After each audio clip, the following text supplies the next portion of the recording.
Dystopicon puts me in the shoes of society's least glamorous citizens, a person whose entire job is to sit at home and watch television. In this strange dystopian world, consuming media isn't just entertainment, it's employment, survival, and the way for the government to keep everyone a watchful eye under control. But when it starts as a bizarre, but it's almost funny concept, gradually becomes something more unsettling. The more time I spend inside my apartment, the more I realize this comfortable lifestyle actually may be a careful design cage.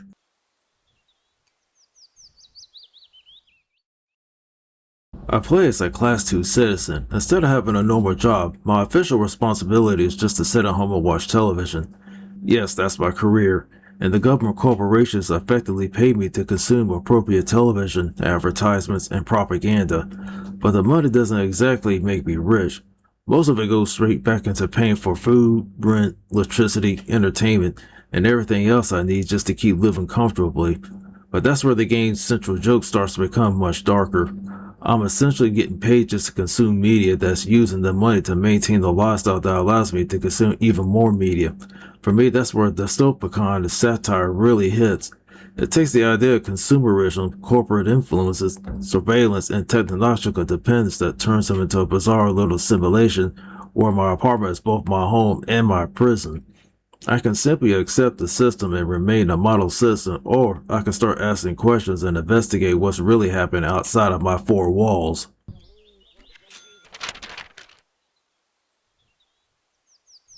Visually, this game isn't trying to compete with modern AAA titles.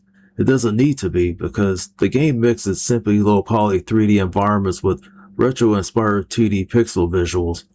My apartment looks deliberately lifeless and with industrial service, subdued lighting, and old CRT TV providing much of the room's visual personality. The television broadcasts are particularly effective because the scanline's crude graphics, strange imagery, and propaganda-style presentation. The broadcasts feel like they belong in a society where entertainment and government messaging become more of the same thing. The visuals are basic, but I think the simplicity, that actually works in the game's favor. On the PC, the performance never, really concerns me because its relatively simple environments aren't particularly demanding, so running the game at higher resolutions, including 4K, isn't a major challenge for modern hardware. Most of the game also takes place inside of one apartment, meaning there isn't much room just to go push, the game's PC to its absolute limits. Or Dystopicon, really shines as its atmosphere.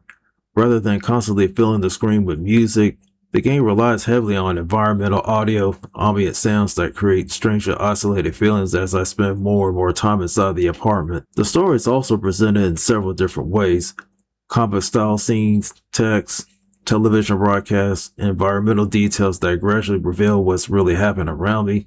And, I can inspect objects and look outside and even listen to the vents to discover information that isn't immediately obvious. I really think the contrast between the quiet and the relatively comfortable, apartment is unsettling, with the world beyond it. The longer I play, the more the apartment starts to feel like a comfortable cage rather than an actual home.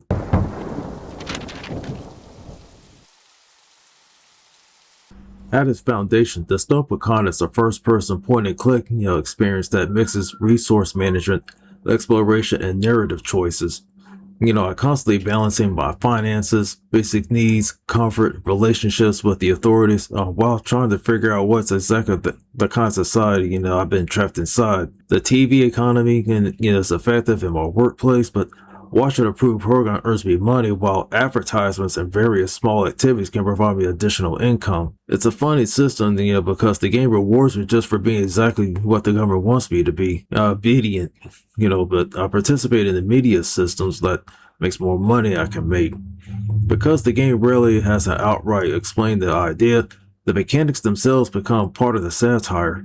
Of course, that the money doesn't last forever, because I have to keep the track of things like hunger, health, comfort, entertainment, while also covering expenses such as food, rent, and electricity, just like real life.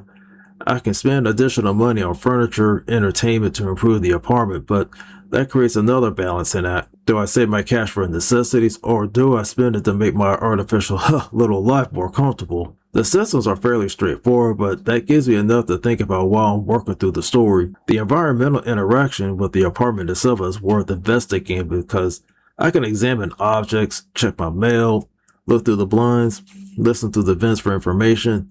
These are not just random interactions, they give me reasons to pay attention to my surroundings and gradually uncover details about the larger society.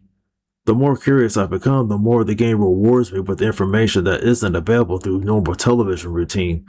And one of the interesting mechanics is the citizenship rating, because my behavior determines how the authorities view me.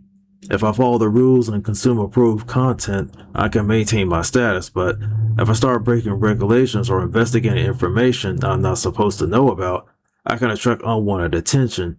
And that creates an interesting tension because I'm constantly choosing between staying comfortable and staying curious. Because you got branching stories here because the narrative splits across 6 scenarios and my decisions can dramatically change how the scenarios play out.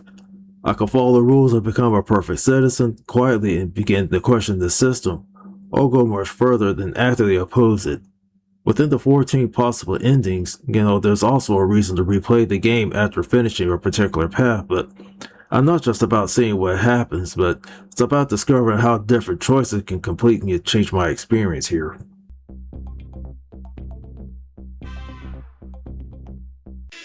Unfortunately, Dystopicon's biggest strength can also become its biggest weakness.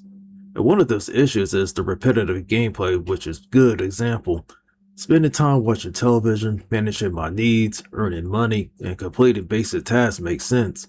But the game wants me to experience the dull routine of a citizen trapped inside the system. The problem is that eventually I start to feel the monotony myself, like managing hunger, comfort, money, and utilities become more like a routine maintenance than a meaningful gameplay, particularly during longer play sessions. There are also small technical, interface annoyances, including the occasional mouse point clickers that depends on the setup, and the branching narrative can be frustrating too because some choices have bigger consequences than I might expect, and making the wrong decision can bring a playthrough to an abrupt end, and that can encourage me to experiment with different paths, but I can also feel a little unfair, which I don't realize that seemingly minor decision can actually be critical here.